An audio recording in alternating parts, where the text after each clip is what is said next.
So they can go in by lift as well.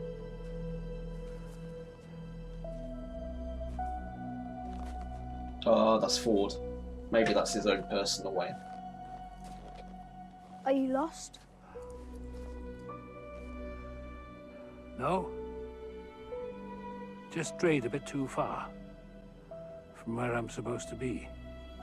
Same as you, I imagine. We're on holiday. It's boring.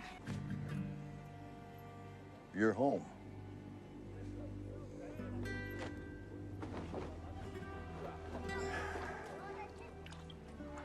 Oh, is that like a Mexican place? You never told me you had a family. Papa! That's what I love about this place. You know, the secrets. All the little things I never noticed. Real world is just chaos. It's an accident. But in here, every detail adds up to something. The maze. How do I find the entrance? I told you. I don't know anything about no fucking maze. You got anything to tell me, Lawrence? Then I guess we're gonna have to find a way to jog your memory.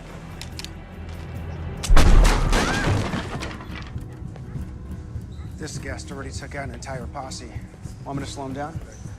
A gentleman gets whatever he wants. So he is a paying customer.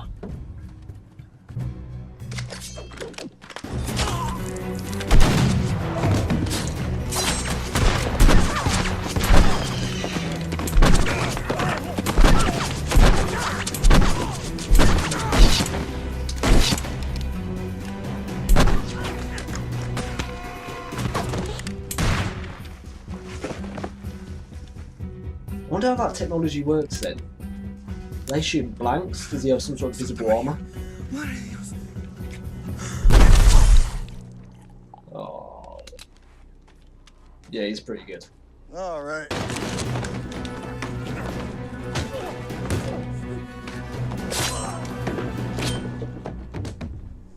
Right, okay, so he can be hurt physically, I'm guessing. Just bullets can't kill him. So I wonder if a knife can kill him.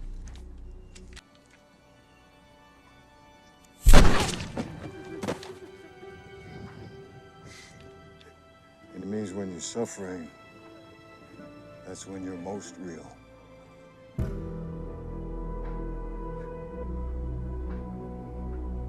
The maze isn't meant for you. What'd I tell you, Lawrence? Always another level. I'll take my chances, sweetheart. Follow the blood arroyo to the place where the snake lays its eggs. You have it now. Whatever you want. Why don't you go home? Leave us alone. You see what a bored mind can conjure.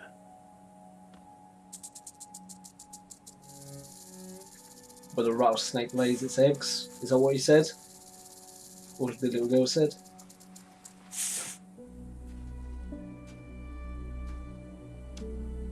How did you do that?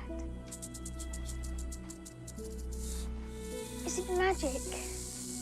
Everything in this world is magic, except to the magician.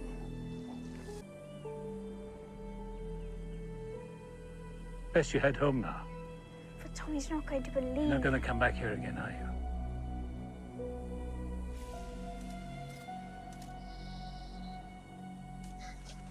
No. Run along now. I thought that was a real kid.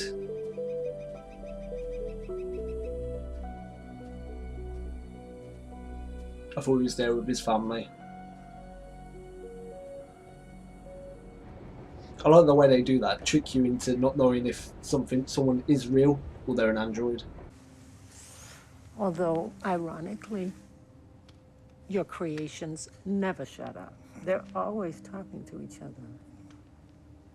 Even when there are no guests around. They're always trying to error correct. Make themselves more human. When they talk to each other, it's a way of practicing. Is that what you're doing now? That's what I was wondering about in the previous episode. If you watched why they talk to each other when no one's around. So yeah, answer my question. In her story, she said she dreamed. Do we make them dream? Fuck would be the point of that? Dreams are mainly memories. You imagine how fucked we'd be if these poor assholes ever remembered what the guests do to them? At least when my girls are done. Is that Teddy guy? He's still left drawing The one that kept dying? for the most part. Spoken in otherwise.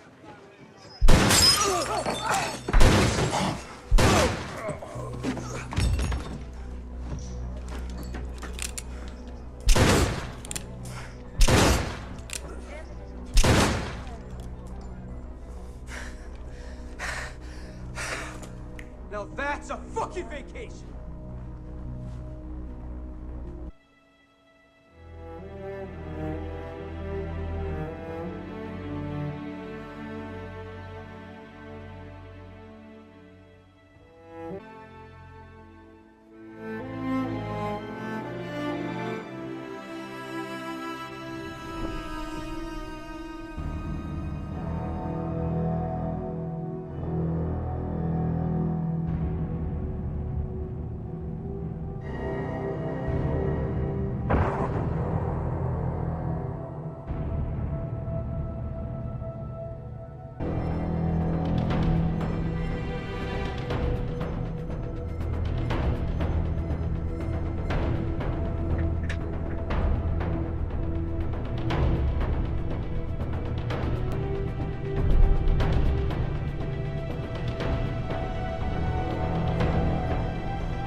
Are they going to be human? I'm just going to shoot, it's not going to do anything.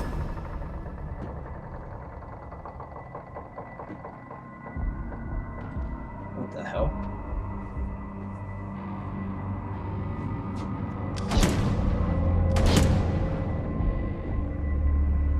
It's like the Terminator.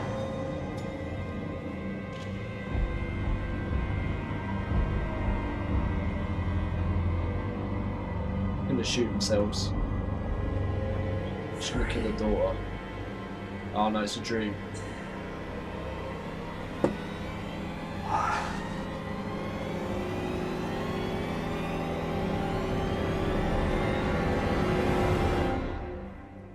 Fly problem. Don't look at me.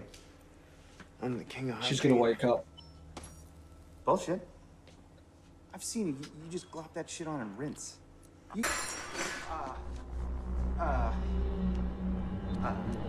Let's talk to her. What's her name? Maeve, hi. Maeve, hi. Look, you gotta calm down. Okay, let's sit down and we can help you. Keep your fucking hands off me!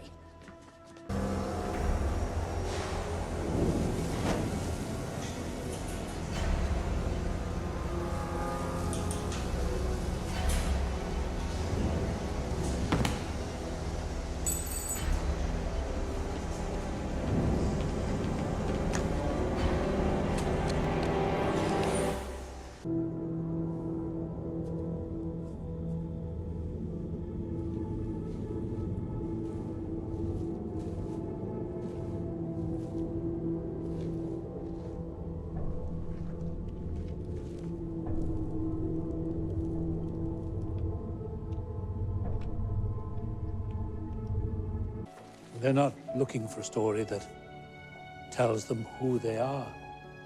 They already know who they are. It's the third person to pick up that can. They're here because they want a glimpse of who they could be. We promised them a new storyline. They shall have one. Something I've been working on for some time. Something quite original.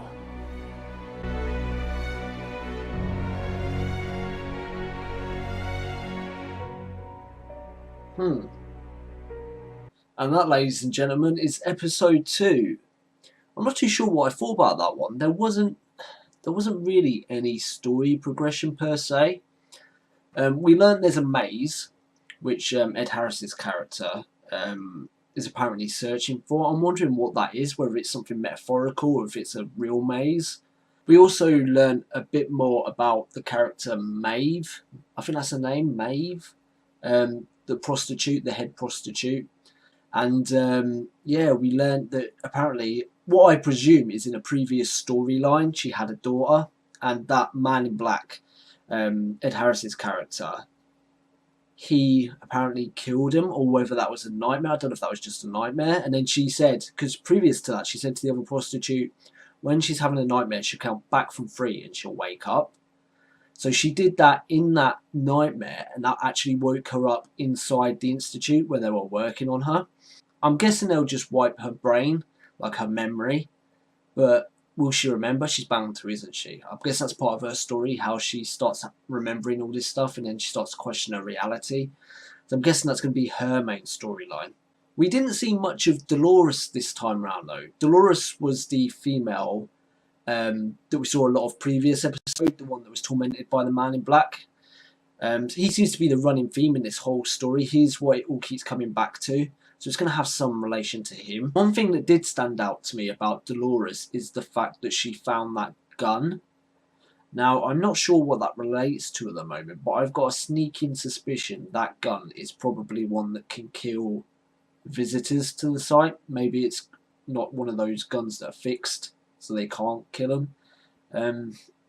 That's all I can think it can be, or what it relates to. Again, this episode, there wasn't any interaction between Dolores and Teddy. They were like, I think they've put them on their own different tracks this time around. They're not meant to be lovers. They're not meant to be boyfriend and girlfriend or whatever they were. They're just separate strangers now. So they're on different stories. I mean, I find it interesting. I just don't see much story development in this episode. It was more character building, which is fine. I'm guessing as the season progresses, we'll get more of the story. I was a little bit confused about that ending as well. Like, he said he's been working on a story, and it showed that church spire with the cross on top, and I'm just wondering what that could be. I haven't really got any clue at the moment.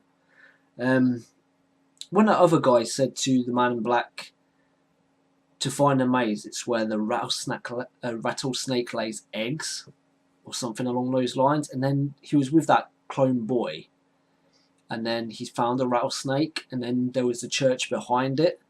So I don't know if that's some sort of connection. I'm probably grasping at straws here, but I don't know if that's related at all. But yeah, a brilliant episode. It was a bit slower, this one.